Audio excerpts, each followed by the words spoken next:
This episode is brought to you by Nordstrom.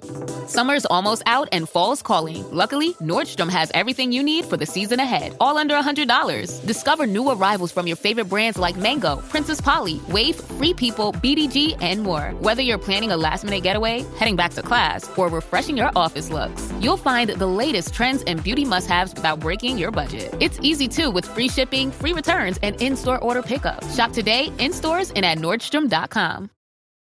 This is an ad. I hate An ads! ad for crisp, refreshing Angry Orchard hard cider. That is refreshing. An ad that interrupted your podcast. I hate being interrupted! To remind you to stop being angry at me and crack open an Angry Orchard. That's a good idea. Don't get angry. Get Orchard. Angry Orchard Cider Company, LLC. AngryOrchard.com. Please drink responsibly. Angry Orchard is a hard cider with other natural flavors. The Twisted Tale of Amanda Knox is coming to Hulu. In 2007, Amanda Knox was studying abroad in Italy. She had no idea her dream would turn into a nightmare. Inspired by the actual events of her wrongful conviction and 15-year fight for freedom, watch the new Hulu original series, The Twisted Tale of Amanda Knox, on August 20th. Streaming on Hulu and Hulu on Disney Plus for bundle subscribers. Terms apply. Ladies and gentlemen, boys and girls, and those who don't identify as either, you are listening to Ratchet and Respectable. No Appleton this week. I hate y'all. So many people were like, can you drink Appleton like every episode? That was good. Y'all trying to turn me into alcoholic. No. I did have some wine earlier. I'm stressed about this house. I thought I would be moving into the house originally August 15th, and then I thought September 1st. Now we're looking like September 15th. I'm very grateful for the time that I spent in the DMV. It's time to get out of here, though. I just, I'm paying a mortgage on a space that I can't live in. And I'm paying good money for these renovations. Like, I need this to be over with so I could actually, live again. Because all my money goes to, I had to buy new toilets. I had to buy a faucet. I was like, the faucet costs what? I got a whole new respect for anybody that owns anything.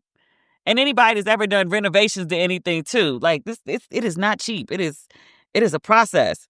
We haven't even gotten to, like, the actual furniture and whatnot. I was trying to get the house completely renovated and furnished before I leave to go back overseas, but clearly that's not going to happen. I think best case scenario, I might be able to move my boxes in. So at least, like, my parents' basement won't be a storage facility, but my house will. That's paying a lot for essentially a storage space. Such is life. Speaking of going back overseas, as promised and planned, I am launching the See Some World trips for 2026 on August 14th. So you should get this episode on August 13th. Hopefully you listen on the first day. Otherwise, I don't know if the trip will be available to you. Those tend to go pretty fast. I mean, it's only one, though. Usually when it's only one trip, they sell out. I think the last one was 15 minutes. And that's because we added all the legal stuff that you got to read before you can actually sign up for the trip. We want to make sure you know exactly what you're getting yourself into. Before that, they would sell out in like 4 minutes. But it's 6 trips this time. I talked about it on the previous episode, but just for a recap, we're doing 2 trips each to Ghana, to Marrakesh, and also Cape Town. 3 in the spring, 3 late summer, and into the fall. 1 of each for spring and fall. So if you're interested in the See Some World trips, you can go to my website, DemetriaLLucas.com, for more information or to purchase. I think we put the prices, don't quote me because I don't have it in front of me. I think Ghana and Marrakesh are $7,000 each, and those are 7 days each. And Cape Town is $8,000, and that's a 10-day trip. You can go to the website or my social media at Demetria L. Lucas for more information. And we're releasing those dates August 14th, let's say 3 p.m. That way the East Coast and the West Coast are fully awake and have started their day and may be able to take a break to go online and purchase the trips when they need to. August 14th, 3 p.m. Eastern Standard Time. That's when the See Some World 2026 trips will go on sale. All 6 trips will go on sale. Going to Marrakesh, that's in February. You got 6 months out. We do have payment plans. And if you're trying to go to Cape Town for Thanksgiving next year, you have more than a year to get your payments in. We tried to give you as much advance as possible to make them more accessible, especially in this economy. May the odds forever be in your favor, and hopefully I will see you on a See Some World trip in 2026. Davita and I were just going over the plans for the Cape Town trip that's coming up in November for Thanksgiving. That's going to be epic. I can't tell you the details yet. Actually, I probably won't tell you the details in advance. But if you follow on social media or you listen to the podcast, you can see it for yourself in real time. That's just a bit of housekeeping. The Vineyard was lovely. I think I talked to y'all the day I got there, so there was nothing to report about the Vineyard per se. But I had a wonderful time. Lots of gallivanting, just catching up with friends, running into people. I think that's the joy of the Vineyard. You never really know who all is up there. I mean, there are people who are up there regularly, but there are also people, I saw mad people who live in D.C. that I never see in D.C., and I spent more time with them in the Vineyard than I have, like, since I've been back, which is sad. It's a testament that all our schedules are crazy. I talked to y'all on Tuesday. So Wednesday, there was a great Estee Lauder event at this really cute hotel. And I went to that event last year and ran into a bunch of people. Abby Phillip from CNN. I love me some Abby. She went from friend in my head to friend in real life. Abby was moderating. And then also Laura Coates. Let me tell you something about Laura Coates. I love that lady. The same way sometimes y'all DM to me and be like, oh my God, you're the best friend in my head. Like, I listened to XYZ and I laughed and laughed and laughed. That's how I feel about Laura Coates. On CNN, like, she's doing, like, legal analysis, and she's talking about very serious subjects. And so she's rightfully serious and has the disposition for the subject matter that she's discussing. On the panel, she was moderating, but it was about, like, women's health. And so she was speaking a lot about her personal experiences, being a mom and being a woman and things that happen to women's bodies and all of those things. I won't go into details about, her personal things that she shared. But she's hilarious. So I went up to her after the panel and I was like, I love you. And I was like, my dad loves you. And I was like, we watch CNN. Like, we'll be doing something else and be like, oh, it's time for Laura, and go watch CNN. And she was like, do you have your phone? And I was like, I do. And she said, what's your dad's name? And I was like, it's Larry. And so she sent a message to my dad thanking him for watching her on CNN, and then said lovely things about, me as the daughter and all that other. It was great. And I was like, oh my God, like, I would fight a bear for Laura Coates just based on that one interaction. Like, I love her. And then I ran into some friends at the event. I didn't know who I was going to be there. Like, I just showed up and was like, I'll know somebody in the room. And I was like, if nothing else, I know Abby. But then Julie Wilson, I used to work with Julie at Essence forever ago. Corey Murray, who, like, all over Instagram, she was in Barbados. And then, like, she pops up in the room. And I was like, I thought you were, down in the islands. And she was like, well, I'm on another island now. And she was down there for crop over. And now she's back. But Corey used to be my entertainment director. She was the editor when I got there. She was director by the time I left. My cubicle was literally outside her office. She had an office. I'm talking about Corey like I don't talk to her on a regular basis. Like, anytime something stupid happens online, like, Corey's one of the people. If you ever saw her text messages, like, we both would be unemployable. I ran into a bunch of people. I ran into one of my friends getting off the plane who I hadn't seen in D.C. in, like, months. And then, like, literally every time I left the house for an event, for the entire rest of the week, I ran into this woman, Maud. Everybody knows Maud. And then the next day, my friend invited me to an event. Some of you may have seen the picture that we took a picture. He posted it. I reposted it. And then my mentions, they're just calming down now. Like, they were in shambles for like 96 hours. Like, y'all just kept going. Just Harpo. But I went to his event, and it was moderated by April Ryan. It was hosted by TD Jakes, and it was on mental health across the African diaspora. So for obvious reasons, this is a topic that would appeal to me, right?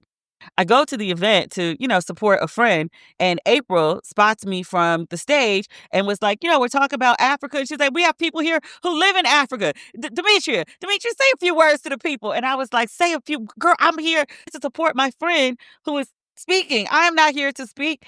I'm trying to give her the, because she's on stage and I'm in the audience. I'm in the second row. Intentionally didn't sit in the first row. Like, I'm sitting there in a bright yellow dress with, like, I don't know, a gigantic, I think it might be bigger than Angela Davis at this point, a gigantic afro, trying to be like incognito, like I don't have a recognizable face. That's not the point. The point is, April comes into the audience for the Q&A, and I'm not asking any questions because I'm just here to support my friend at the event, right? So people around me are asking questions. It's like only my side of the audience wants to ask questions. So she takes questions from maybe 4 people, and then she says, I'm coming to you next. And then like 2 seconds later, there's a microphone in my face. And I'm like, how I get in it? Now, because I'm me, as soon as she says something like, Demetrius, say something for the people, I plot out like kind of about what I'm gonna say so I don't sound like an idiot. And TD Jakes had walked into the room at that point, like he's sitting in the row in front of me, like 4 people down. And I was like, I don't want to sound like an idiot in front of this whole room of people. And then like also TD Jakes, and then also you like my friend whose event that I came to support. And I was like, I just came to like see you, bruh. Not like, take your moment or shine or anything like that. Like I was so frazzled. But she put the microphone in front of me. I seen the video. I didn't sound stupid. And I was like, that's all I needed. I left that event and I was trying to get a car. I love mostly everything about Martha's Vineyard. The only thing that drives me up a wall, I was leaving the TD Jakes event. In order to go like 10 minutes, it was like $40. And I was like, no. But it was a 12-minute walk. So I hit up some friends and I was like, where y'all at? What y'all doing? I want to go get a rum punch from Donovan's. I need to get something to eat. I sent out the bat signal and like everybody was available. I literally sat at this restaurant for maybe like 4 or 5 hours and just a parade of friends just popped in and out. Some people I didn't even know were on the island, went to go get a refresh of my rum punch and ran into my friend who used to live across the hall from me in Brooklyn. I ran into like so many people, which is the joy of the Vineyard. Like there's a lot of moments that people post online. Like there's a lot of fancy events. There's the film festival. There's a lot of like corporate sponsored stuff. There's a lot of fancy dinners. And the best times that I have on the Vineyard are literally like sitting around talking shit and really introducing friends from one walk of life to friends from another walk of life. That's the other favorite part of me being there. Because like usually like if I'm in LA, there's the LA crew. If I'm in Atlanta, there's the Atlanta crew. I'm in New York, the New York crew. Like you get it. DC, same thing. But going to the Vineyard is like everybody from all your different walks of life, all your different crews, they've all converged on the same place at the same time. And you just never really know who all is over there and who you're going to run into. I love it. I didn't do as much film festival this year as I did last year. There really wasn't a bunch of stuff that I was really gung-ho for. Although Spike Lee was there. He has the new movie coming out. It's actually out today. I didn't know if y'all were actually going to get this podcast episode. It's playing in DC right now. It was a 7:30 show. And I was like, am I going to record this podcast? I'm about to go see this new Denzel movie. I love y'all. And I would talk about the Denzel movie on the podcast. It would still be up on Wednesday. It'd just be a little late. But I wasn't able to get a ticket. I'm going to still try when I'm done recording. But Highest to Lowest comes out this weekend. Spike Lee showed clips of the film at the film festival in Martha's Vineyard, but he didn't show the whole thing. And Denzel didn't come. And I was like, you went to Cannes? Why didn't you come here? You showed the whole thing in Cannes. Why didn't you come here? But Denzel has been doing the rounds. I don't know if it was LA or New York. There was a premiere last night. I saw ASAP and Denzel and Miss Pauletta and everybody else was in the film. Denzel had on his Denzel clothes. He don't get dressed up no more. Like a black t-shirt.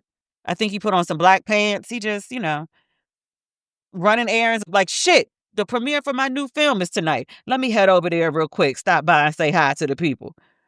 Tracee Ellis Ross, she was there to talk about her solo travel show. Dave Chappelle did a screening. He shot this documentary during COVID where he had a bunch of comedians come to his house during COVID. I didn't actually see the documentary. I was backstage with Gia Peppers.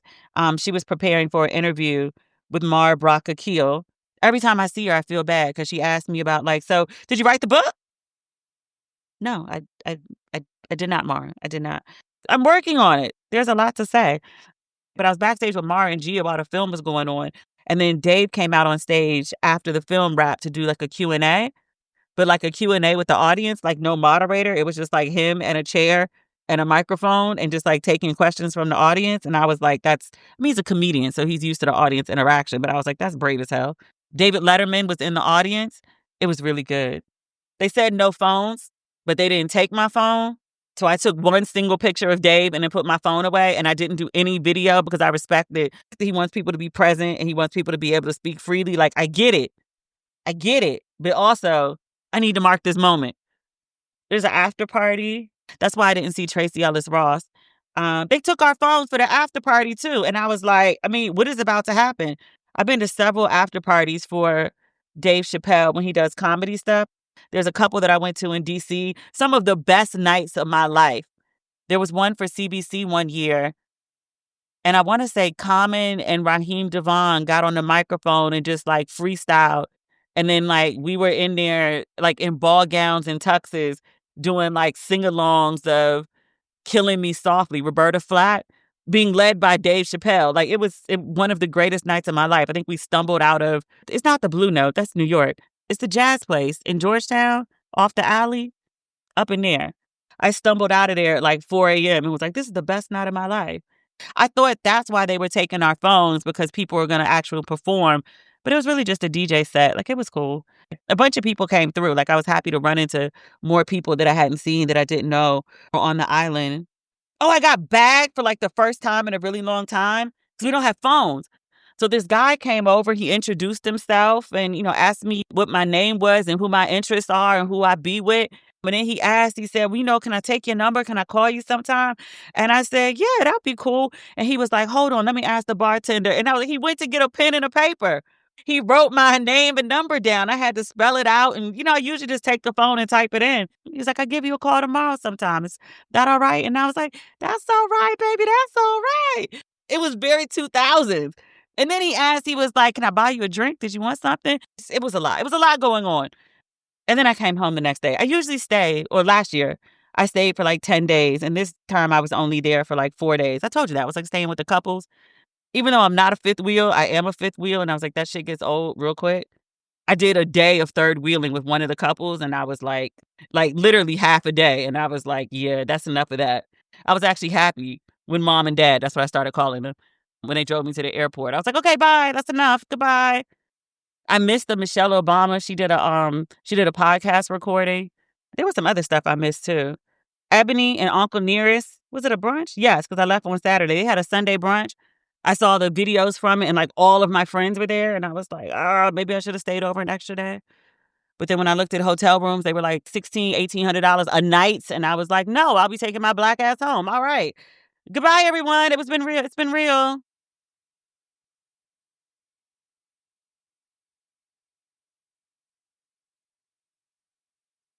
I think Martha's Vineyard. I seen all the criticism of Martha's Vineyard. I had debated whether to even address it or not.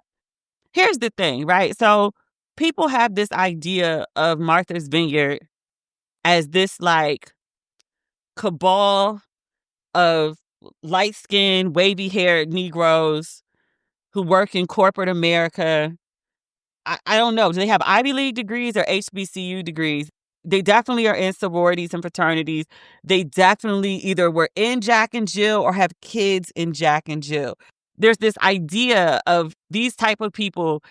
I don't know where they're gathered in this creation that people have made up in their minds, but they've all gotten together and basically they sit around and talk about how much money they have and how much better they are than like broke Black people. Like that's the idea that people have of like Black people who go to Martha's Vineyard. It is much more the part that I told you about, like, I went and sat on this patio at this restaurant and then people from all different walks of my life kept like coming through and they were meeting each other and we were just socializing and, just kicking it. Like that at its core is what Martha's Vineyard is. Like it's like a never ending tailgate, but it's at a restaurant or it's on the porch at your house, like literally sitting in rocking chairs, just connecting and talking and vibing. And it's real wholesome. Some real like Mayberry Main Street type ish. People don't have on full makeup. People are not wearing heels. I mean, it is like a lot of like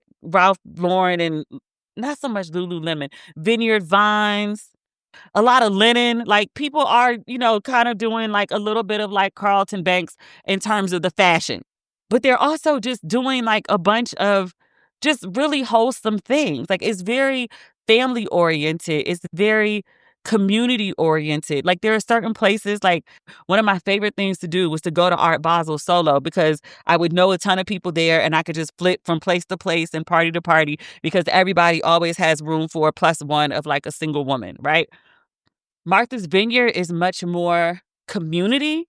People are just roving around and like, like packs of friends. And it might be friends you went to college with or friends that you grew up with because y'all been coming to the vineyard since you were kids, or people from your sorority, or yes, you're the mom friends from the Jack and Jill, like the kids are friends, so the moms are friends. But it's just very social and folks are talking about a little bit of everything, but absolutely not just sitting around like looking down on other people or talking about like, look at how successful we are, because that would be fucking obnoxious. They sit around talking about literally the same things we talk about on this podcast, because half of y'all I'm talking to go to the vineyard. And I know that because I ran into you in the vineyard. It's not this impossibly stush place that is like anti everyone who isn't there. Folks are really just thinking about like, their family and fun and what the day's party is and, what time to get to the beach. And are you going to wake up to go to the polar bears at 7 a.m.? Are you going to wake up at 7 a.m. to stand in line to see Jamal Bryant speak at the church? My pastor was supposed to speak at the church. He spoke at Martha's Vineyard last year. Dr. Howard John Wesley, him. He was supposed to speak this year. He was on the lineup and then he disappeared and then Jamal Bryant appeared. Maybe he had a schedule conflict. I don't know. Maybe he just wanted to go to brunch because he will pull that. Be like, y'all like to go to brunch. Why can't I go to brunch? Remember he went on sabbatical? Do you remember that? When Reverend Wesley went on sabbatical and people were like, well, what are you going to do? And he was like, I'm going to go to Sunday brunch. I think he said he was going to drink mimosas. Don't quote me on that. I digress.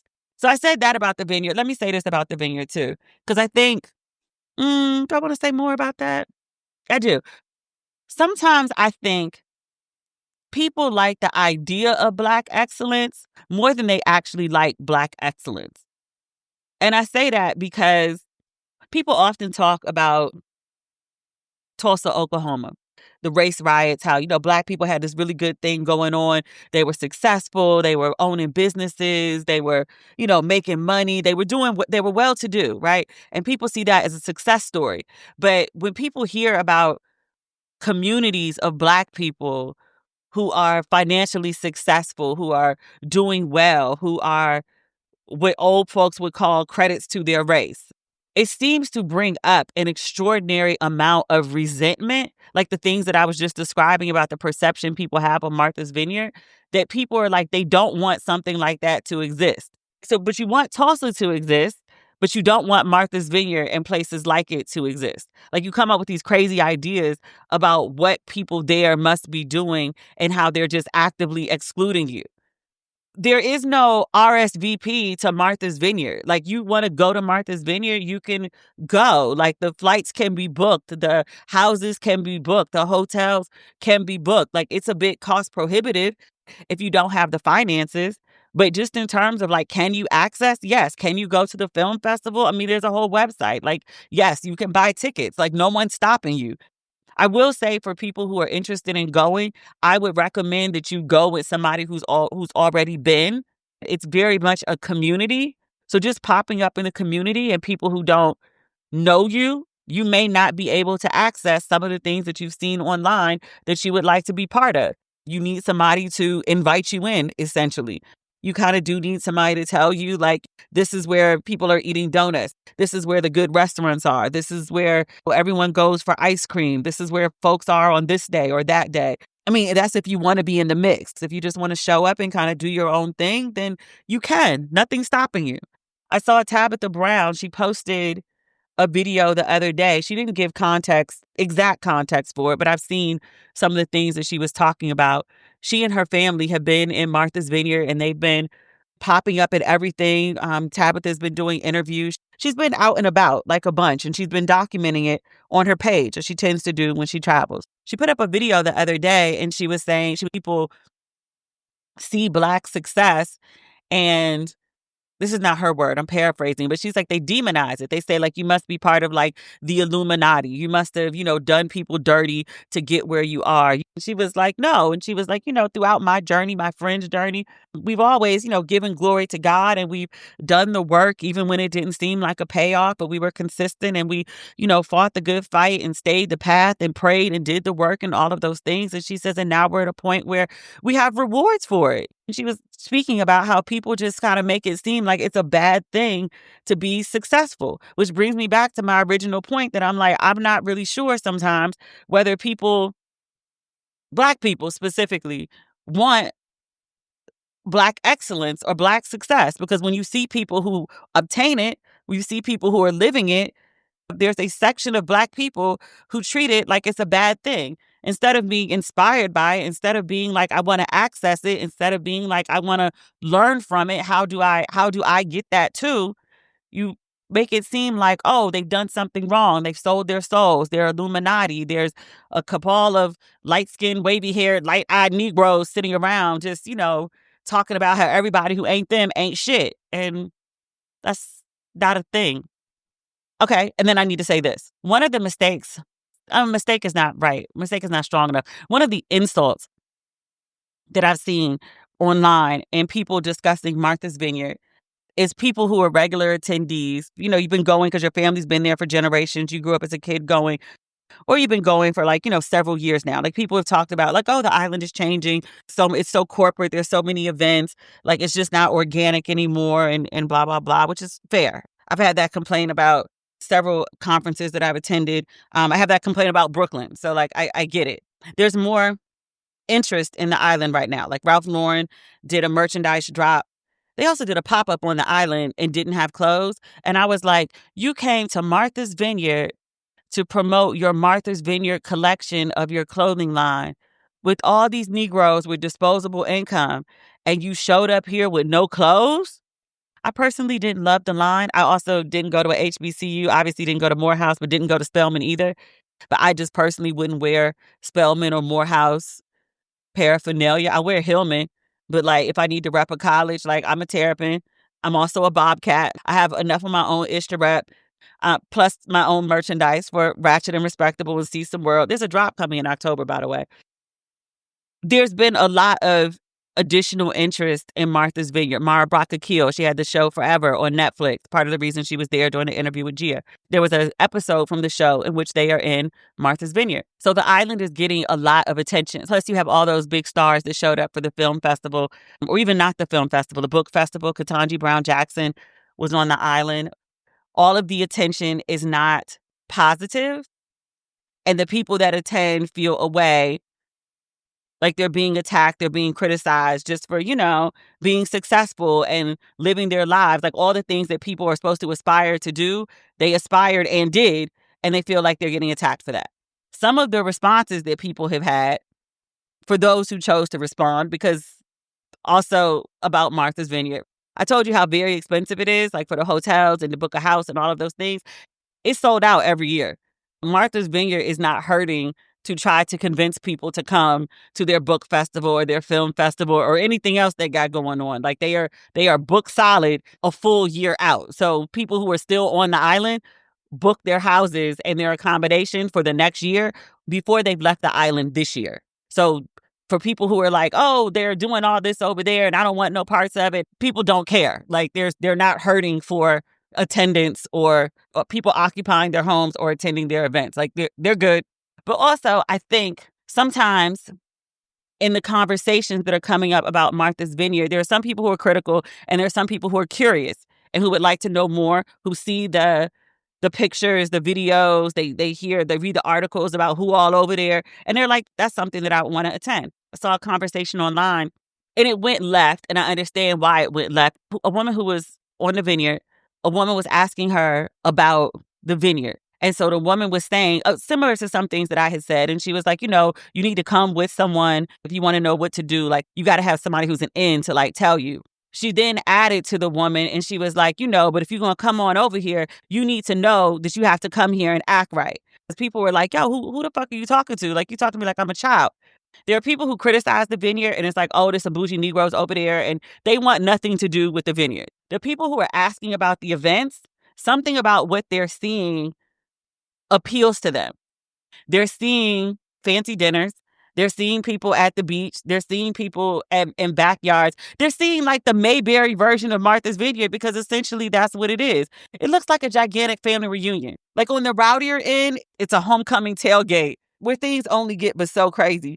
The people who are asking, it's either because that's their vibe wherever they are, and they're interested in doing it with more people or a different set of people, or maybe they see people that, because it came up on their feed for a reason.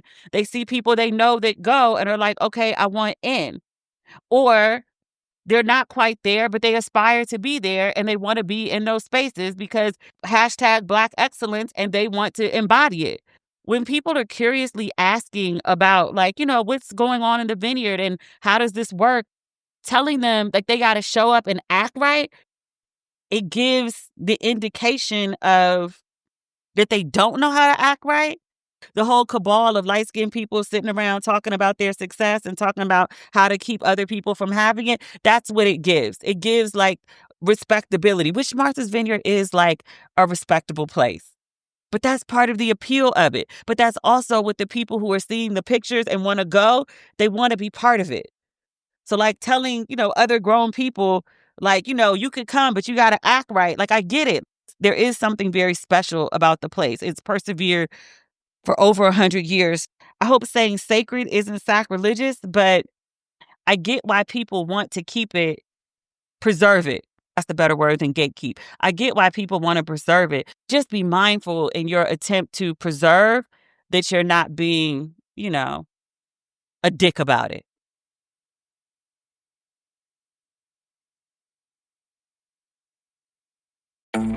Right now, at the Home Depot, you'll find storage solutions made to fit your needs. Grab an HDX Tough Tote to protect your tools. Or keep your sports equipment contained with reinforced snap-fit lids. Or stack up and make better use of your space with bins and totes built to last. Whatever you're storing, we've got the gear to keep it organized and protected at the Home Depot.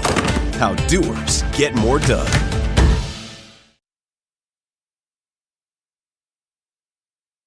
I'm looking at my notes. No notes. We have other stuff to talk about. This is kind of tying into Martha's Vineyard. There's 2 lawsuits that we need to discuss. One of them, unfortunately, is with the Uncle Nearest whiskey brand. I've never had their whiskey. I'm not a whiskey person. It's a huge Black business success story, or it was considered such until this lawsuit. It launched in 2017, and it is named after Nathan Nearest Green. He is the man, the Black man, who taught Jack Daniel, the other whiskey, Jack Daniel whiskey, how to distill. And so Uncle Nearest, the brand, has won tons of major awards, and they've grown their business into, what I'm reading here says, a multi-billion-dollar brand. But earlier this week, Farm Credit Mid-America, they submitted a verified complaint against various Uncle Nearest holdings and associated individuals, including CEO Fawn Weaver, her husband, Keith Weaver. They own the business together.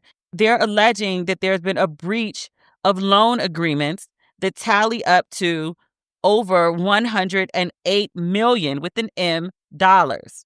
I'm going to tread lightly. I genuinely hope that what's being said is not true. They maintain that Uncle Nearest overestimated its value. They say that the owners, that would be the Weavers, they bought an estate on Martha's Vineyard for $2 million. They do the Uncle Nearest house on the vineyard. I was talking about like they had a Sunday gospel brunch. The complaint also alleges they have sold futures on their business at a discounted price. There's also alleged they sold off barrels of whiskey in order to pay off other debts. That whiskey was being used as collateral. The creditors are asking that a receiver be placed over the company. So basically, replace the CEO. They're saying Fawn and Keith don't know what they're doing. So put somebody over the company to make sure that they're running their business properly and to protect the investment. The owners, the CEO, Fawn Weaver, husband Keith, have denied some of the accusations in the complaint. They say it's full of inaccurate claims, and they're saying that the timing of the lawsuit feels, quote, purposeful. So I think they're trying to indicate that folks are coming after Black businesses and that they are a victim of the current climate in the country. That seems to be what they're implying. But Keith Weaver, he's told the press that Uncle Nearest has experienced double-digit growth over the past year. So the idea is that the business is failing, not accurate. And then Fawn Weaver, she was on social media. She put on Instagram, she said, quote, dang, you got to be doing something really big for people to spend their energy writing hit pieces. She's referring to all the press that's covering this lawsuit. She says the company had already filed part 1 of a response to the lawsuit, and part 2 is going to be coming. They also say, do I have this in this article? Let me switch to Black Wall Street Times.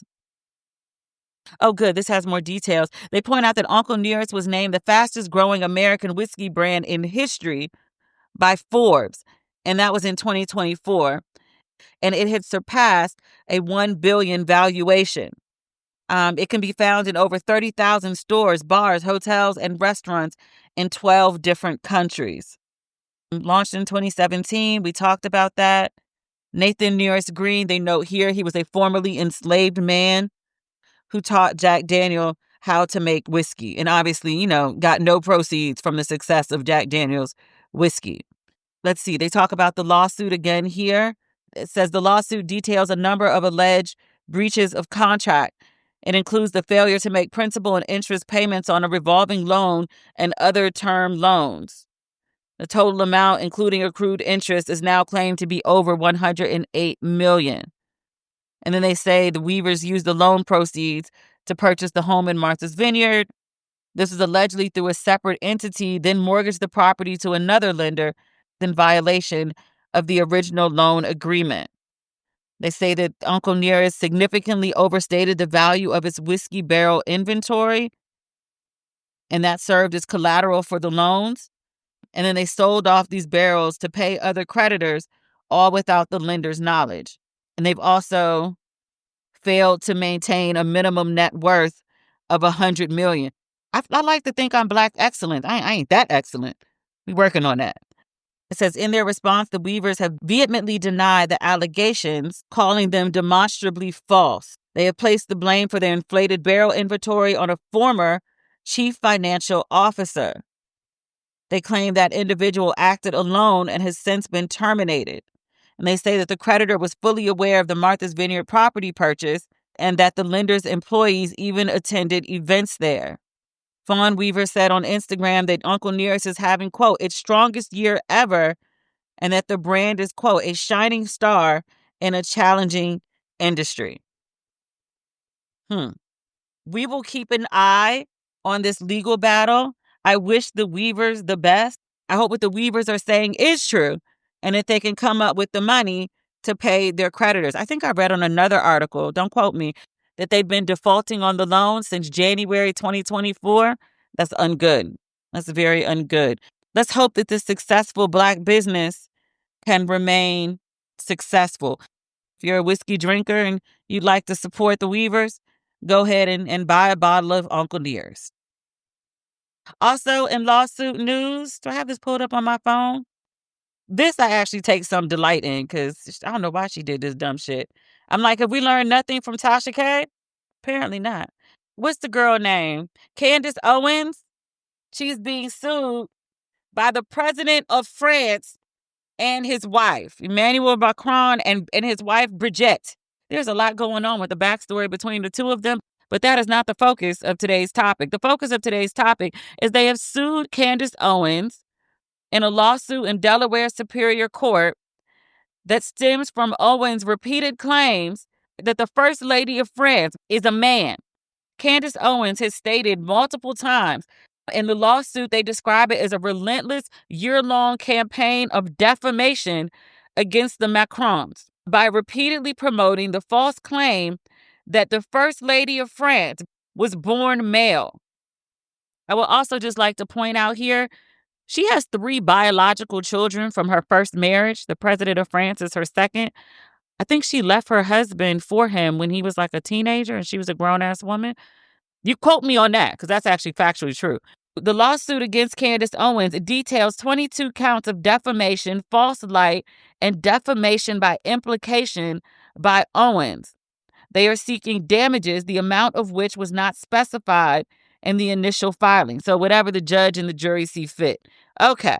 It says the complaint outlines the history of claims, stating that in March 2024, Candace Owens began saying that the First Lady of France was a transgender man. And she went on to create an 8-part podcast series called Becoming Bridget, dedicated to the accusations that the First Lady of France is a transgender man. The lawsuit says that Owens had a financial motivation for promoting these claims as the podcast series was monetized.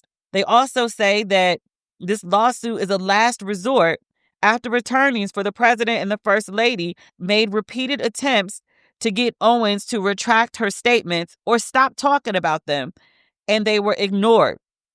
I'm reading here that this conspiracy theory about the first lady being a trans man, again, despite having 3 biological children.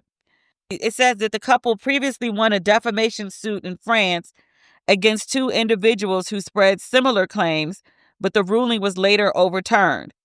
And it also notes that winning a case in the U.S. would be challenging for them as they are public figures and they face a high legal standard for defamation, needing to prove, quote, actual malice, meaning that Candace Owens knew the claims were false and acted with reckless disregard for the truth. I don't know how hard that is, because Cardi won against Tasha because Tasha kept saying that Cardi had an incurable STD, i.e. herpes.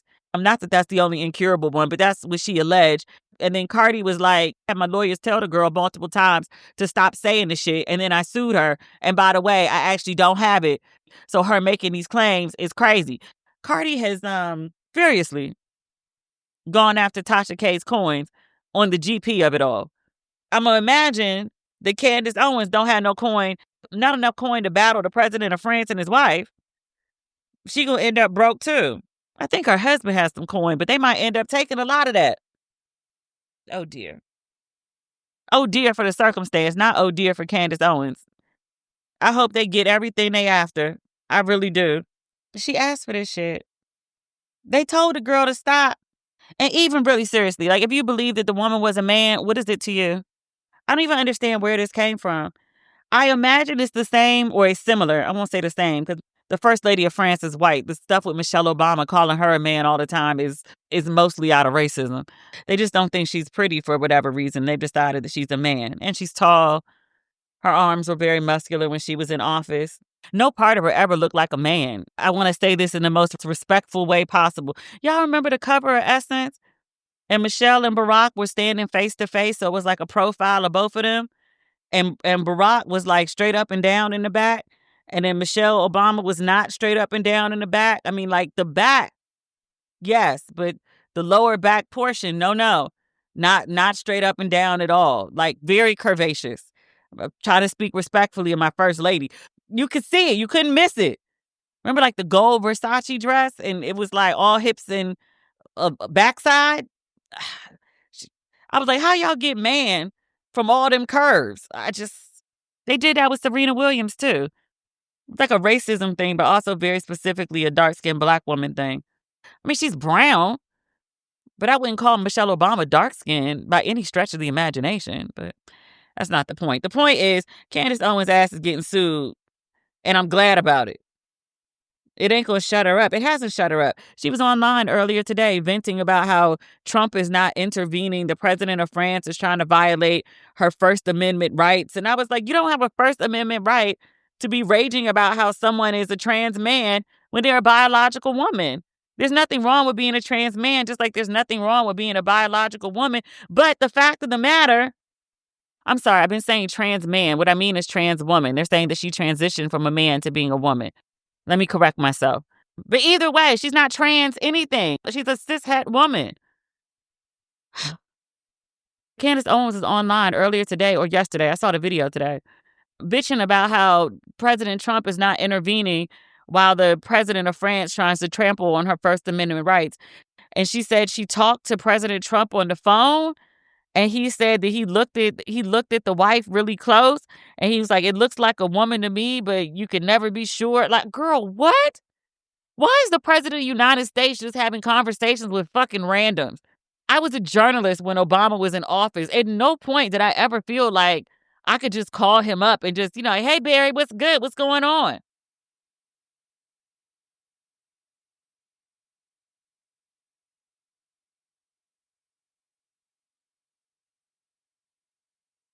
Oh, the Gilded Age. That's the last thing that we really need to talk about. The season finale just happened on Sunday. I've watched it 4 different times. I cry at the same times every single watch. Like, it's great storytelling, great acting, great twist at the end. It was beautiful from start to finish. I'm not going to go through the whole thing. I'm just going to talk about the bigger stuff. And I'm going to discuss the episode in detail. If you have not watched the season finale of The Gilded Age, this would be the time for you to log off of the episode. We don't have anything after these spoilers. I put it at the end of the episode with good reason, okay? Just remember, if you want to do a 2026 See Some World trip, August 14th, 3 p.m., DemetriaLLucas.com. You can purchase your place on the trip at that time. Otherwise, I bid you adieu until we speak again. Bye-bye. Okay, go now. Goodbye. If you're still here, I'm about to talk about the Gilded Age in detail. I was deeply concerned about Zaddy Russell surviving last episode. He was shot at the very end of episode 7, which sent all the viewers into a tailspin. This past week, waiting between episode 7 and episode 8 was one of the longest weeks of my life. I was like, is this how my mama and them felt with like Who Shot JR? Come to find out, people who lived through it were like, yes, it's exactly like that, except we had to wait months, not just like a week. Like, y'all can bring it down to a 10. So be it. Just as people had predicted, Father Russell was, I don't know if rescued was the right word, but there was a doctor. Dr. Kirkland was literally across the street. He had gone to visit Peggy after he heard some disturbing news from his mother about Peggy's past. Daddy Russell, I guess he was at his office. They put him in the back of a carriage. They carry his body into the Russell mansion. I was like, if this ain't like Doughboy and Cuba Gooding Jr. carrying Ricky into the house and putting his body on the couch, lost it. Bertha comes down the stairs screaming. She's begging her husband to stay alive. I started crying like Daddy Russell was my husband. Oh, it was so bad. It was an emotional mess. The doctor comes in the house. He starts operating on Mr. Russell. He can't get the bullet out. He says he's got to open the wound. He needs some help. Marion hiked up her skirt and climbed right on the table. No hesitation. Larry pissed at his mama, so he ain't been living at the house. They sent a note. Nobody gave it to him till morning, so he didn't get there. By the time he arrived, even by the time the doctor had arrived, Dr. Kirkland, he got the bullet out. Mr. Russell had gone into shock. He'd calmed him down from that. He'd done a little bit of surgery. He stitched him back up through multiple layers. When the doctor showed up, he was like, "Who are you?" He said, "I'm Doctor." I love the way he says it. Dr. Kirkland. He said, "Where did you get your medical training?" He said, "Howard University." Oh, Howard be getting so many shout outs on TV. Mrs. Russell was like, "We called you hours ago." He was like, "So-and-so was having twins. One of them was breech. Daddy Russell would have died waiting on you, sir. Thank God. Dr. Kirkland was there to save the day." So after Marion done climbed on the table, she got her good gown. I guess it was just a dress to them. Like, that's just what she was hanging out in the house in. It was a beautiful gown. But she fell asleep. I was about to say the lobby. I guess it's the foyer where you first walk into the house, that grand staircase and the chandelier, all that. They had a little sitting area over to the side. After helping save Daddy Russell's life, Marion has fallen asleep in the chairs, all sprawled out, got a crook in her neck and the whole 9 yards. Larry comes down the stairs and finds her there. She wakes up when she hears him.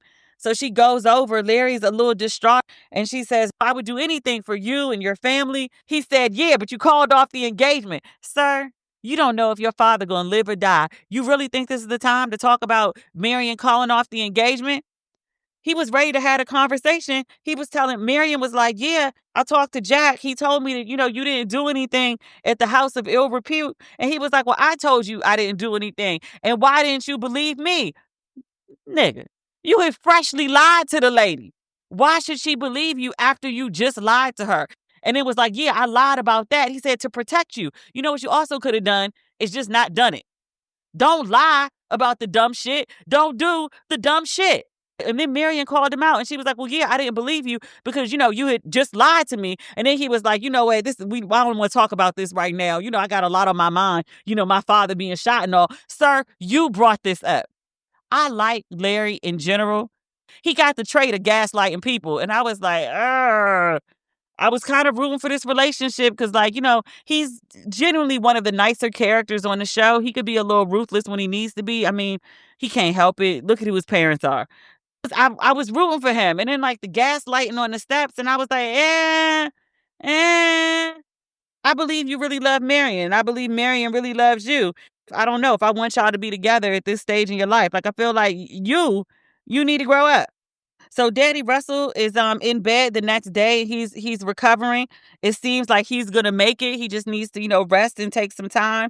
And so Bertha, not so subtly, is like, well, since you just been shot and we don't know who did it, and there's so much going on, she kind of hints. She was like, I guess I should cancel the ball then.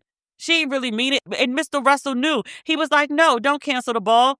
You about to replace Mrs. Astor. It's social supremacy. This is what you wanted. You're so close. Gladys is coming back for the ball. The Duke is coming. Go on and keep your ball. Go ahead and do that. It's not like we can tell people why you cancel. We don't want people to know that I've been shot. It would just mess everything up. We're going to keep it on the low. So you can't use me as an excuse. So just go ahead and do your ball.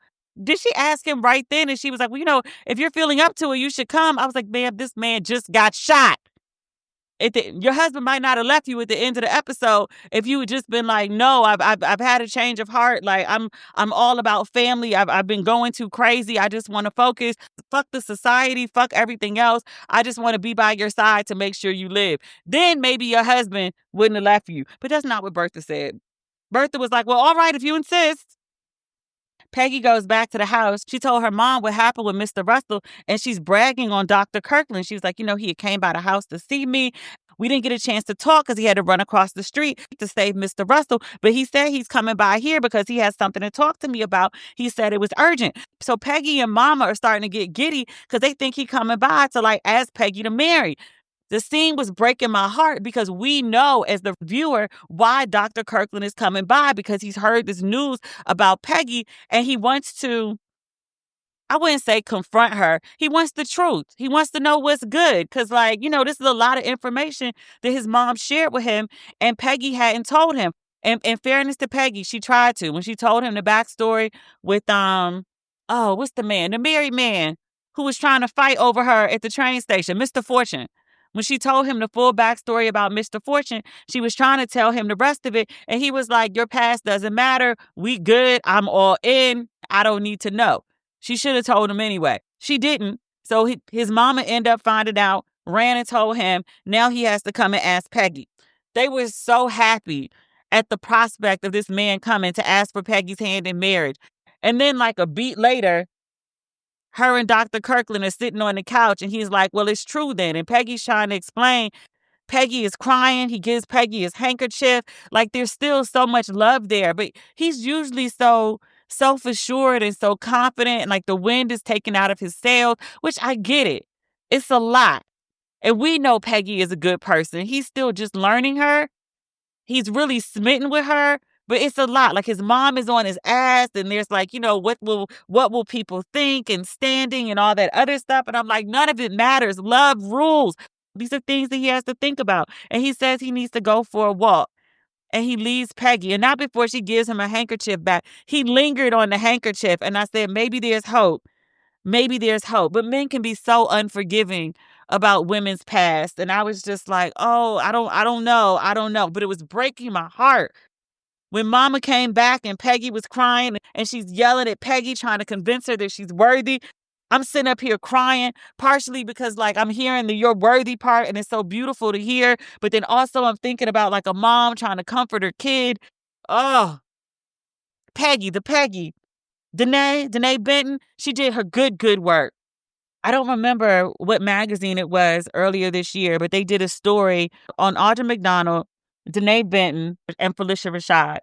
And Felicia Rashad is like the OG for the three of them. Audra McDonald is a vet. And Danae Benton, she's not a newbie. This is my first time watching her as an actress, but she's done a lot of Broadway. She's done some other stuff. I've followed this show since season 1, episode 1. And I've been reviewing it online. I would talk about her acting on the show. She does a lot with her eyes. The eyes are unpaid actors. They need their own Emmy. She does a lot with a glance and an eye roll and an eyebrow raise. She is holding her own and going toe to toe with two of the best actresses in the business. Like it's not just even that, like, I'm about to cry talking about this woman. She's been great from episode 1. But to watch her character grow, to watch her acting grow over the seasons and be in scenes with Audra McDonald and Felicia Rashad, and like they're not taking up all of her space, they're not overshadowing her because she's holding her own. Peggy in the scene on the stairwell is only eclipsed in this episode by Peggy being starstruck is not the right word. Peggy being in shock when the doctor shows up at the ball. Peggy acted her ass off on this episode is what I'm trying to say. Mrs. Astor is planning to skip Mrs. Russell's ball, not because she really don't fuck with Mrs. Russell like that, but Mrs. Russell has announced that she's going to allow divorced people at the ball, including Aurora Fang, because she's like part of the friend circle, and Aurora did look out for Mrs. Russell early on. If you remember in season 1, when Mrs. Russell was trying to get Mrs. Astor to come to Gladys's coming out ball, her debut, she told Gladys that her friend Carrie Astor, Mrs. Russell's youngest daughter, couldn't dance in the quadrille or come to the ball because Mrs. Russell had gone to see Mrs. Astor and she was refused. So she was like, if your mama don't fuck with me, then I can't have you at my house. It's nothing personal, but like, take it up with your mother. Carrie was devastated because she really wanted to do the ball. She was friends with Gladys. Mrs. Astor, her oldest daughter, was married, living overseas. Her husband ain't really messed with her. We find out earlier this year, like the full backstory on that, when Mr. McAllister is like, hey, your husband be on yachts with actresses. He don't really fuck with you. When I met you, you were just a sad rich lady shut up in the house. Oh. So her daughters are really all she has for like love and companionship. So they're her soft spot. So Mrs. Russell plays that card again. It's because she wants Mrs. Astor to come to her big ball. She has to either go against her daughter and publicly embarrass her by not going to the ball, or she has to give in to Mrs. Russell. She put on every damn diamond that she had in her house. She had diamonds on her neck like Cristiano's fiance got on her ring finger. She put all her diamonds on. All the diamonds on her neck and in her ears, and then showed up at the ball. The unveiling of the diamonds was everything. Everything. These characters are starting to act like Dallas and Dynasty too with these reads. Especially the one between, I've been waiting all season for Mother Kirkland and Mother Scott to have at it. Because Mother Scott has wanted to say something to her since the very beginning. She let it go for Peggy's sake. But once the woman came and meddled in Peggy's business and broke up Peggy and Dr. Kirkland, she had it with that lady. When she popped up into the clothing shop in Newport, she saw the cousin. She probably knew Mrs. Scott was in there. She was coming in there to be antagonistic. Mrs. Scott let that lady have it. Audra McDonald read evil Claire Huxtable like Claire Huxtable used to read one of the kids. She essentially told that lady, she was like, you out here in Newport thinking you hot shit. Bitch, I'm from Brooklyn. That's what I heard her say. Don't play with me. Look, Mrs. Scott, she reached up for her earring. I said, I know these respectable ladies ain't about to throw hands. They be on here playing Dallas and Dynasty. I said, I know they not about to go Real Housewives of Atlanta. Actresses, y'all are too old to even act like this. It was a great scene. It was about time somebody put Mother Kirkland in her place. And it happened twice in one episode. Because she went back to the house to prepare for the ball, and she was laying into her son about that woman. And he turned around. He said, that woman, I love her. I said, yes, you do. Yes, you do. Yes, you do. Okay, you said it out loud. It don't have to be over. You can mend this. But she was trying to go in on him, and she's like, there'll be others. You can meet them at the ball tonight. The father had to intervene. He said, woman. The pastor has been kind. I forgot that the lady is a pastor's wife meddling like this. I said, ma'am, you need to have a little walk with Jesus. You need to tell him about your troubles because something got to be on your heart for you to be out here meddling in people's business this way. He said, woman. And he got her right together and shut her right on up. And he said, go wait in the car for me while I talk to my son. She said, go to the car, unescorted, alone, go wait in the car. Not the car, the carriage. You know what I mean. I was glad he stood up to her. And I was like, see, this is how Mr. Russell should have been talking to Mrs. Russell when she was trying to marry off Gladys. He was like, well, okay. Like, she was like, I know what's best, George. You do the business and I don't come into the boardroom. I do the house and you don't need to meddle. I know what I'm doing. I'm doing what's best for Gladys. He really should have hit her one good time with woman and got her together. I mean, in fairness, Mrs. Russell wasn't wrong. Like Gladys and the Duke both seem like slow, easygoing people. Like he a little timid, she a little timid. They can be a little timid with everybody else, but normal together. Things seem to be working. I mean, Gladys is pregnant. She seems to be happy. They seem to have affection and side glances and joy and smiles. Like, I want this for them. I'm glad for them. Before we talk about Dr. Kirkland, Mrs. Russell has her ball. Everybody shows up. Mrs. Astor shows up with her diamonds. We just talked about that. It was fine. The dresses over there, I wasn't impressed. Usually Mrs. Russell gives me a whole bunch of razzle dazzle with her outfit. It was all right. Gladys's was all right. Nobody really came in that I was like, ooh, they came through stepping.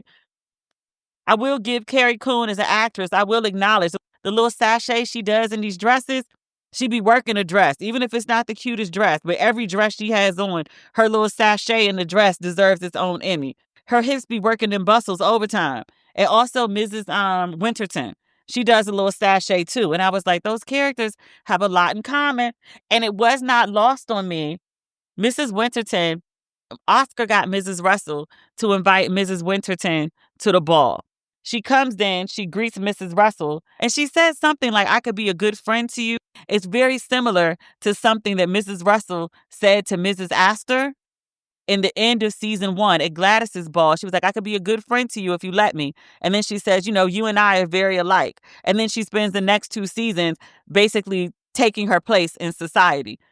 I feel like Mrs. Winterton seems like she's going to pair up with Oscar. Oscar is a little villain. She's a little villain. He has clout. She has money. They've decided to team up, at least have luncheon, to have a conversation about how they could basically wreck shop on everybody. And I was like, oh, she going to fuck around and replace Mrs. Russell. She going to try at least. That's good TV. That's good plotting. Okay, on to the important part. So Peggy goes to the ball. She has on this beautiful pink dress. She looks so pretty. She's in a little bit of a funk. Obviously, her family knows what's going on. I think her girlfriends might too, because she's at the ball. They come and get her immediately and take her away from her parents. And she's there with the girlfriends. And a man comes up, a good brown, broad-looking man comes up, and he asks Peggy to dance. He gives a little bow. Peggy looks like she's about to hesitate. One of her friends shoves her forward, shoves Peggy toward the man so that she'll dance with him. So Peggy and the man are out on the dance floor. Dr. Kirkland, he showed up late, but he was always on time. He showed up. He goes over to Peggy's daddy. He tells Peggy's daddy, he said, I want to see what he said. I want to recall what he said. I wrote it down. He said he was a man of means. He said, I have ample means to provide for and protect her. He told Daddy, he said he wanted Peggy to be his wife. And then Daddy, somebody pointed out online, Daddy said that, you got to remember that, this is the marriage was between you and Peggy, and it's not with her parents, and it's not with your parents. And somebody pointed out, and they were like, hey, he got a lot of nerve, seeing as how he meddled in Peggy's first marriage. And he said that with no irony and no sound of like he did wrong the first time. And I was like, no. I think he learned his lesson because his wife and Peggy gave him the business about how he fucked up with the baby and the husband. I think he learned his lesson real well. Dr. Kirkland, he got the approval from Daddy. He saw Peggy on the dance floor with another man. He walked over undeterred. His back was strong. His head was high. His confidence was on 12. Peggy saw him walking over. The man she was with twirled her. Peggy stumbled. I said, that's all right. That's all right, Peggy. Pull yourself together. What you think is about to happen is happening. Peggy's still dancing with the man. She keep turning around. She can't keep her eyes off Dr. Kirkland. He's strolling over. I'm like, you take it all day. You taking your sweet time like Malcolm X on the way to the church. I understood while he took his time, he knew something bad was happening, sir. You could be on the verge of something good. Speed it up. He gets on over and he says to the man, he says, may I? The man goes away. And then he takes the dance. He starts dancing with Peggy. And Peggy says, you're here. I thought it was over when you left. And he's like, I promise if you'll have me, I will never leave you again. I think she goes into a twirl. This is the part where I just start to I get giddy inside. Peggy does a twirl. She comes back around. Dr. Kirkland is on his knee. I just start yelping, just yelping. He asks Peggy for her hand in marriage. And we assume that Peggy says yes. Never actually heard Peggy say yes. And I was like, well, that's an unusual choice. Why didn't they have Peggy say yes? Peggy is going to say yes, right? I hope. I think. Maybe. Peggy looked like she wanted to say yes. We'll find out next season.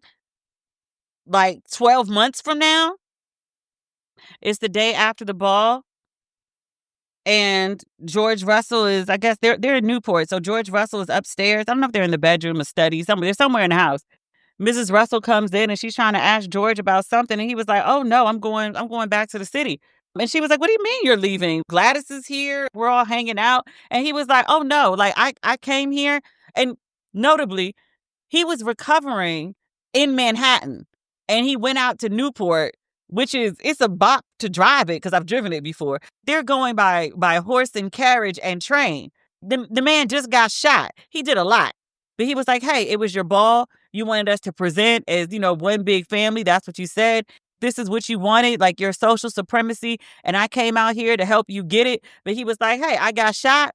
I've been thinking about some things. And one of them ain't you. I'm not sure I want to live my life with you. She was like, I'm ruthless. You're ruthless. We're the same person. And he was like, yeah, I fuck people over in business. He was like, but I don't fuck over my family. You do. He feels a way about, what she did to Gladys, which he should. But he also, I think, feels guilty that he went along with it, which I was like, that's something you need to evaluate within yourself. You and her were complicit with that bullshit. Like, she introduced the idea, but you also cut the check to make it happen. You were as much into this as she is. You feel bad about it. Even though Gladys and the Duke are happy. But, I guess it's just the fact that, she gambled on it. And it was like, you didn't know if she was going to be happy or not. You sent her over there. And if she was unhappy, you weren't going to do shit about it. So he rolled out. And then Larry rolled out too. Even though it's come out that she had nothing to do. We knew as the viewer that she had nothing to do with the breakup between him and Marion. But he feels a way about it. I mean, he also, I think, feels a way about the Gladys situation and overall, because Larry from get-go was on her ass about the way she treated Gladys. Wouldn't let her go nowhere. She treated Gladys like she was a little kid. And then, forced her to marry the Duke. So by the time Gladys comes in the room to be like, hey, I just told the Duke, so now I can tell you I'm pregnant. You're going to be a grandma. She's like, where's Dad? So we could tell him. Dad and Larry were already in the carriage headed back to the city to get away from her ass. So she just looks distraught at the end of the episode. She's in that big ass marble house by herself. I mean, Gladys is visiting with the Duke, but earlier in the episode, she was like, I'm glad that we're going to, visit my parents in New York, but here in England, this is my home now. And they're very happy over there.